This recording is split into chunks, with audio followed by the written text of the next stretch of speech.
Balaji phosphate limited एक और SME IPO जानते हैं इस कंपनी के बारे में एंड इसके आने वाले आईपीओ के बारे में। कहीं मत जाइए, चैनल को सब्सक्राइब कर लीजिए। सबसे पहले जान लेते हैं इस कंपनी के बारे में।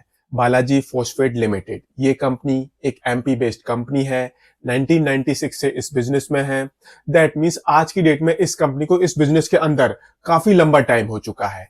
इस कंपनी का जो सर्वाइवल ट्रैक रिकॉर्ड है वो काफी बड़ा है एंड ये कंपनी एग्रीकल्चर सेक्टर में ऑपरेट करती है। जो इस कंपनी के प्रोडक्ट्स हैं उन प्रोडक्ट्स को ये कंपनी खुद ही मैन्युफैक्चर करती है एंड उसके बाद मार्केट में बेचती है। एंड इस कंपनी के products Ratnam and बीपीपीएल brand name के अंदर मार्केट में बिकते हैं।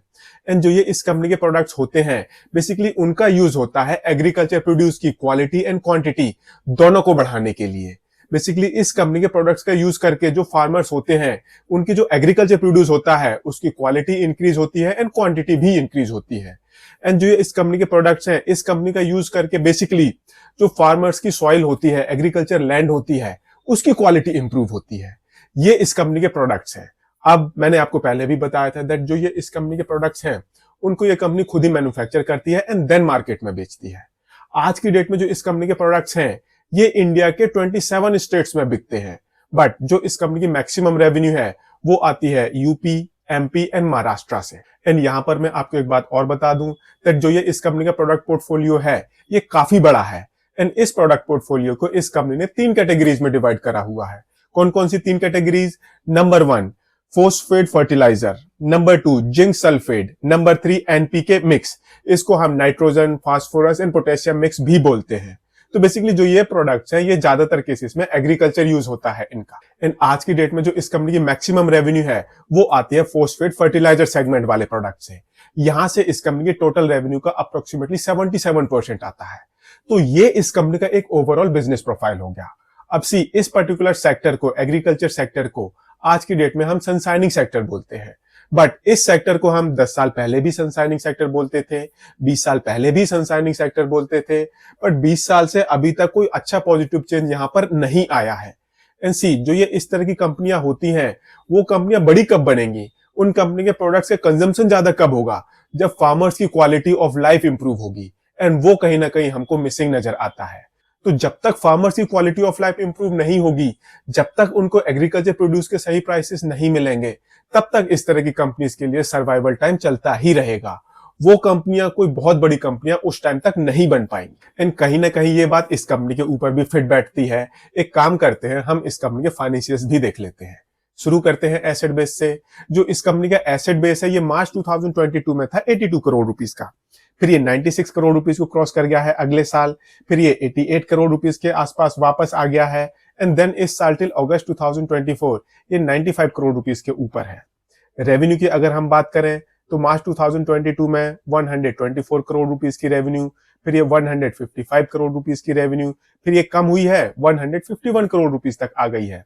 एंड इस साल टिल अगस्त इस कंपनी की रेवेन्यू ये 55 करोड़ रुपीस से नीचे आ गई है। ये कंसर्निंग है। बेसिकली इस कंपनी की रेवेन्यू ये धीरे धीरे कम हो रही है। अगर हम इस कंपनी की प्रॉफिटेबिलिटी देखें तो मार्च 2022 में थी 3.19 करोड़, फिर ये 6 करोड़ रुपीस को क्रॉस कर गई है। मार्च 2024 में भी 6 करोड़ रुपीस की है।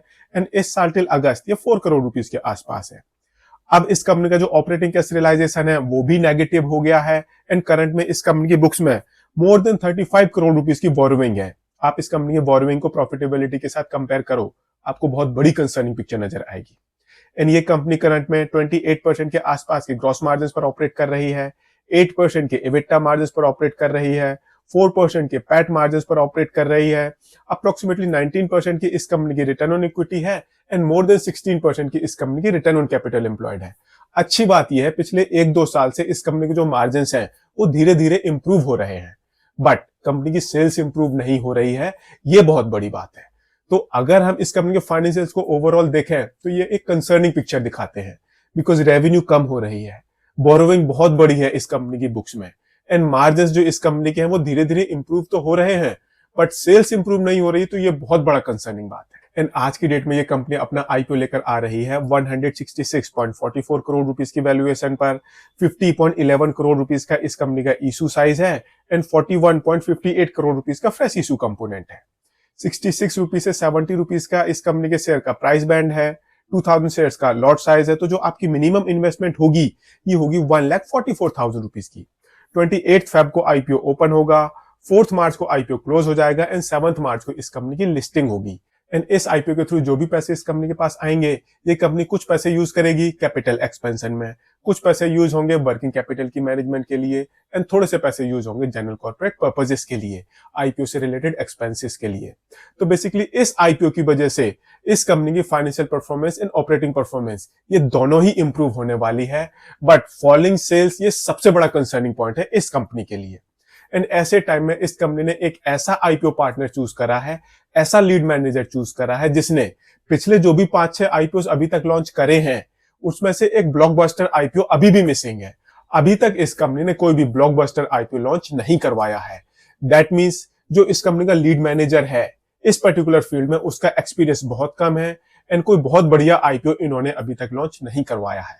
तो there are high chances, because अभी जो मार्केट है वो काफी खराब टाइम से चल रही है। इन ऐसे टाइम में ये कंपनी अपना आईपीओ लेकर आ रही है जब इस कंपनी की रेवेन्यू घट रही है, प्रॉफिट घट रहा है, बहुत ज्यादा डेट है इस कंपनी की बुक्स में एंड जो ये पर्टिकुलर सेक्टर है जहां पर ये कंपनी ऑपरेट कर रही है उसका भी हमें कोई बहुत बढ़िया बहुत ब्राइट फ्यूचर नजर नहीं आ रहा है। तो यहां पर आपको एक्सट्रीमली केयरफुल होकर इस आईपीओ को सब्सक्राइब करना चाहिए। मैं इस कंपनी के आईपीओ को नहीं सब्सक्राइब करूंगा। आप अपना डिसीजन थोड़ा सा सोच समझ कर लें, एंड इन्वेस्टमेंट एडवाइजर से कंसल्ट करने के बाद लें। एंड अगर आपको ये वीडियो पसंद आया हो तो उसको लाइक शेयर जरूर करें एंड चैनल को सब्सक्राइब करें। Thank you.